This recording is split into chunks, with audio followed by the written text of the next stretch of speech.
It was just another evening, and my girlfriend and I were in the mood for something a little out of the ordinary.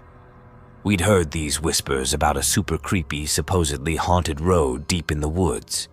It was the kind of thing you'd usually expect to find in a horror flick, and we thought, why not turn a regular date night into a real adventure? As we hopped into the car, we had no idea what we were getting ourselves into, but that's what made it exciting. The night started off clear, but as we ventured deeper into the forest, things started to change. The moon, our guiding light, played peekaboo behind some stubborn clouds. The trees along the narrow, winding road leaned in menacingly, casting these eerie, elongated shadows that seemed to want to grab us. My girlfriend was holding onto my arm like she'd seen a ghost, and the thrill was building, but so was the unease. And then, bam, it happened. Out of nowhere, a spine-tingling howl echoed through the night. I swear, it was like something straight out of a horror movie. The eerie ambience didn't exactly calm our nerves, but we were in too deep to turn back. As we ventured further into the woods, it felt like the trees were conspiring to make this night as spooky as possible. My girlfriend's eyes were darting around, and she was gripping my arm so tightly it almost hurt. But we were on an adventure, and what's an adventure without a bit of suspense, right? Just when we thought we'd had our fill of spookiness, our car's headlights decided to join the party.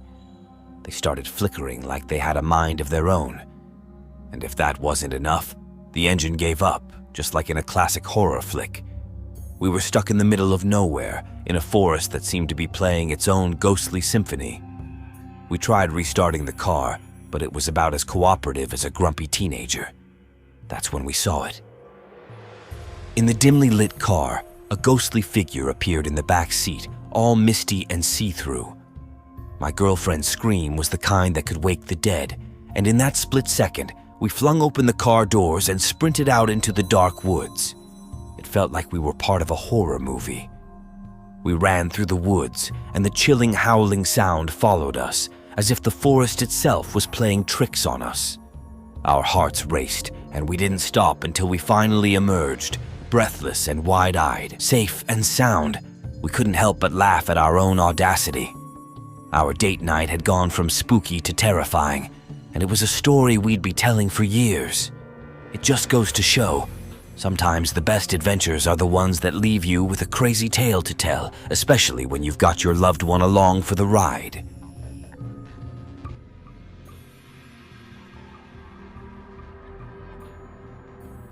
In the midst of a bitter winter night, I found myself alone in my car, navigating a desolate road that was shrouded in an unbroken sea of snow. The moon hung low on the horizon, casting an eerie bluish glow on the frozen landscape. The world outside seemed like a spectral dreamscape, simultaneously beautiful and forbidding. As I drove along the isolated highway, the cold, unrelenting wind seeped through the car's worn-out seals, creeping into my bones and chilling me to the core. The silence was deafening, punctuated only by the soft crunch of my tires against the snow-covered asphalt. With each passing mile, the barren trees that lined the road took on a sinister aspect, their frost-covered branches appearing like gnarled, skeletal fingers reaching out to ensnare me. The radio remained stubbornly silent, leaving me alone with my thoughts and the ever-present feeling of isolation. I clenched the steering wheel, my knuckles white, resolute in my determination to press on through this desolate winter night. The eerie beauty of the snow-draped world outside my window did little to alleviate the mounting unease that had settled in my chest. It felt as though I was venturing into a different dimension, a realm where nature's elements conspired to both captivate and terrify. As I continued my journey, an enigmatic figure came into view. A hitchhiker, clad in tattered winter garments, stood motionless in the middle of the snow-covered road, a haunting sight against the pristine backdrop.